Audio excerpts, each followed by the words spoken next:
BJP Chivla MP candidate कोंडा विश्वेश्वर रेड्डी ने राजेंद्र नगर हलके में शानदार रोड शो किया। इस मौके पर उन्होंने कहा कि इस पार्लियामेंट्री इलेक्शन में भारतीय जनता पार्टी को इस बार 400 से ज्यादा सीट्स हासिल होंगे और नरेंद्र मोदी फिर एक बार देश के वजीर आजम बनेंगे। उन्होंने ये भी कहा कि कांग्रेस ने इतने साल इख्तिदार पर रहकर मुसलमानों के साथ नाइंसाफी की थी, वहीं दूसरी ओर पीएम मोदी ने मुसलमानों के साथ इंसाफ किया। మా అభ్యర్థి రాహుల్ బాబా ఆయన కోటేమని అడుగుతున్నా ఎవరన్నా అడిగితే ఏమైతుంది? ఉన్న ఓట్లు పోతాయి, డిపాజిట్లు పోతాయి. అందుకే వాళ్ళు రెండు అసాధ్యమైన పథకాలు చేట్ల చిప్పుంది.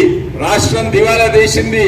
జీతాలు వస్తలేవు, పెన్షన్ చక్కగా వస్తలేవు, రైతు బంధులు వస్తలేవు, దళిత బంధులు వస్తలేవు. అట్టి పరిస్థితిలో మేము ప్రతి మహిళకు 2,500 రూపాయలు ఇస్తా అన్నాడు, ఇస్తలేడు. ఇప్పుడు అంటుండ్రు ప్రతి మహిళకు 1,00,000 రూపాయలు. నేను కాదు, ఈరోజు వీళ్ళు ఇంకా వాళ్ళకేం లేదు చెప్పుకుంటేందుకు. రాహుల్ గాంధీ పేరా వాడుకునేటట్టు లేరు. వాళ్ళ పథకాలు గ్యారంటీలు వాళ్ళు ఏమంటున్నారు? ఒకవేళ ఈ గ్యారంటీ ఆ గ్యారంటీలు అసలు నమ్ముతలేరు. ఆర్థిక శాస్త్రం ఎకనామిక్స్ వల్ల ఈ ఆర్థిక పరిస్థితి వస్తే అప్పుల పాలైన రాష్ట్రం. ఉన్న 2,500 మహిళలకు ఇస్తలేరు, ఇప్పుడు రేపు 1,00,000 రూపాయలు అంటే ఎవరు కూడా నమ్ముతలేరు. అయితే ఇంకొక స్ట్రాటజీ ఏంటంటే అవతలోని మీద బురదేయాలి, బుగులు పట్టిస్తుండు. మోడీ వస్తే భయపెట్టిస్తుండు. రిజర్వేషన్స్ తీసేస్తుంది. ఎస్సీ ఓబీసీల రిజర్వేషన్స్ ఎవరయ్యా తీసేసింది? మీరు ఓబీసీల రిజర్వేషన్స్ కర్ణాటకలో 4% ముస్లిమ్స్కి ఇచ్చి మీరు తీసేయలేదా? మేము అంబేద్కర్ గారి ఆశయాలు నెరవేర్స్తాం. మీరు యాదికుందా? మీరు అంబేద్కర్ గారి పర్సనల్ సెక్రటరీని కొనేసి అంబేద్కర్ గారిని ఓడగొట్టింది కాంగ్రెస్ పార్టీ కాదా? మీరు అంబేద్కర్ గారిని అవమానించింది కాంగ్రెస్ పార్టీ కాదా? మేము అంబేద్కర్ గారిని గౌరవిస్తాము, పంచ్ధామ్ చేస్తున్నాము. మేము అంబేద్కర్ గారు చెప్పినట్టు ఆర్టికల్ 370 టెంపరీ ఉండాలంటే 60 ఏళ్ళు కొనసాగింది కాంగ్రెస్ పార్టీ. మేము ధైర్యంగా కాశ్మీర్లో ఎక్కువ మంది ముస్లిమ్స్ ఉన్నా కూడా ఆడ గెలుపు ఓటమి చూడలేదు, పొలిటికల్ లాభం చూడలేదు. భారతదేశానికి ఏది మంచిదో చూసినాము. అది ఆర్టికల్ 370 తీసే ధైర్యం మోడీ గారు. అదే కాక మీరు నిజంగానే చూస్తే ఎక్కడ ఆదుకున్నారయ్యా? మీరు లోన్లు అందరు పెద్దోళ్ళకి, విజయ్ మాల్యాలకు వాళ్ళకి ఇచ్చిండ్రు, వాళ్ళు పారిపోయిండ్రు.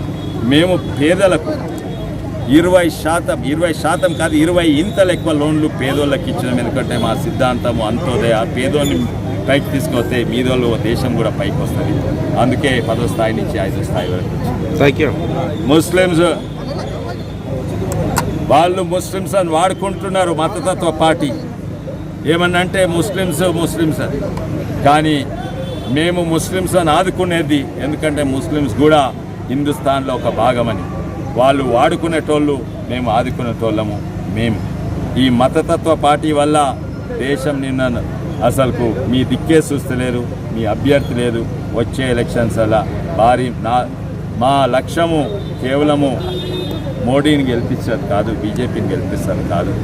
మా లక్ష్యము అందరు భారీ మెజారిటీ ఓడిపోయిన దగ్గర కూడా సంఖ్య పెంచుకోవాలి. కొన్ని చాలా కష్టమున్న యావత్ తెలంగాణలో ఈసారి పోయిన ఎలక్షన్స్ కంటే మోడీ మేమంటున్నాము మీ ఓటు మోడీకి ఏమని. వాళ్ళకి ధైర్యం లేదు, ధైర్యమే కాదు వాళ్ళకి అభ్యర్థే లేడు. మా రాహుల్ బాబా కోటేమని అడిగే ధైర్యం లేదు. కానీ ఆయన అభ్యర్థి అని ఎవరికైనా తెలుసా? Confusion Congress party, communal Congress party, ఒక మతతత్వ కాంగ్రెస్ పార్టీ. అది ఓన్లీ ముస్లిమ్స్లకేనా ప్రతినిధి? వాళ్ళు ఒక ప్రతినిధి ఉంటే యావత్ భారతదేశం భారతీయులందరికీ, హిందూ ముస్లిం క్రిస్టియన్స్ అందరికీ ప్రతినిధి. ఆయన కేవలం మోడీ గారే. ఆయన ఉన్న వాళ్ళ నాయకుడు భారతదేశం ఎవరు కూడా చెప్తలేరు. ఆ INDA కూటమిలా ఎవరు అభ్యర్థి ప్రైమ్ మినిస్టర్ కానీ ఇప్పటి వరకు నిర్ణయం తీసుకోలేదు. కానీ ఇక్కడ కాంగ్రెస్ వాళ్ళు కొంచెం ఎగిరి దుంకుతుండ్రు. మా రాహుల్ బాబా 20 ఏళ్ళు అవుతాడట ప్రైమ్ మినిస్టర్, 20 ఏళ్ళు ప్రైమ్ మినిస్టర్ అయితే ఆయన అసలు మీరు చూసుకోండి, మీరు అభ్యర్థే ప్రకటించలేదు ఢిల్లీలో. మీరు మీ రాహుల్ బాబా ఆయన గురించి తెలుసుకోండి కొంచెం. ఆయన ఉన్న స్మృతి ఇరానీకి భయపడి ఆయన పారిపోయిండు. ఆయన సొంత నియోజకవర్గం ఇడిచిపెట్టి ఏదో గుట్టలల్లో వైనాడుకు పోయినరు. ఆ వైనాడు ఏంటంటే ఆడ మెజారిటీ మైనారిటీ మెజారిటీ. అంటే నువ్వు మైనారిటీల ప్రతినిధిగా భారతదేశం ప్రతినిధిగా. ఆడ 50% ముస్లిమ్స్ ఉంటారు, 18% క్రిస్టియన్స్ ఉంటారు, కేవలము 31% హిందువులు ఉంటారు. ఇదేనా నీకు సేఫ్ సీట్? ఆయన భయపడి బుగులుపడి ఉరుకుతా ఉన్నాడు. దేశం మొత్తం అయితే ఎంకలాడిండు, నాకు సేఫ్ సీట్ గెలిచే సీట్ అంటే అది ఇదే దొరికినది ఆ గుట్టలల్లో వైనాడు. అంటే మీరు హిందువుల ప్రతినిధి కాదా? ఇక్కడ ఉన్న అభ్యర్థి కూడా చెప్పుకుంటుండు 4 లక్షల ముస్లిం ఓట్లు ఉన్నాయి, 2 లక్షల క్రిస్టియన్ ఓట్లు ఉన్నాయని నేను గెలుస్తాను. అరే ఒక ఎంపీ అయినా ఎమ్మెల్యే అయినా హిందూ అయినా క్రిస్టియన్ అయినా ముస్లిం అయినా మీరు ప్రజాప్రతినిధి. ఇదే మోడీ వే వచ్చింది. ఇది ఉత్తగా కాదు, ఆయన 10 ఏళ్ళ శ్రమ లేకుంటే పని, ఆయన ధైర్యంతో చేసుకున్న పాలసీస్ పథకాల వల్ల ఈరోజు ఆ మోడీ వే వచ్చింది. ఇక్కడ ఎలక్షన్స్ ముందే నిర్ణయం అయిపోయింది ఏంటంటే వచ్చే ప్రధానమంత్రి మోడీ గారే అని నిర్ణయం అయిపోయింది. ఎందుకంటే ఆయన మీద నమ్మకం. ఆయన ఓ దిక్కు దేశాన్ని రక్షిస్తున్నాడు. అంతర్జాతీయ స్థాయిలో చాలా ఎదిగిపోయింది భారతదేశము. మోడీ గారి ఇమేజ్ విశ్వగురు అంటారు. అందరు ప్రైమ్ మినిస్టర్లు ప్రెసిడెంట్లల్లో అన్నిట్లా ప్రపంచంలోనే అన్నిట్లా పాపులర్ ఒక ప్రధానమంత్రి అంటే మోడీ గారు. అటు దేశాన్ని రక్షిస్తుండు, ఆటంకవాదులతోటి పాకిస్తాన్, మళ్ళీ టెర్రరిస్టు చైనాతోటి, ఇటు పేదలను ఆదుకుంటుండు, అటు ధర్మాన్ని రక్షిస్తుండు. అదే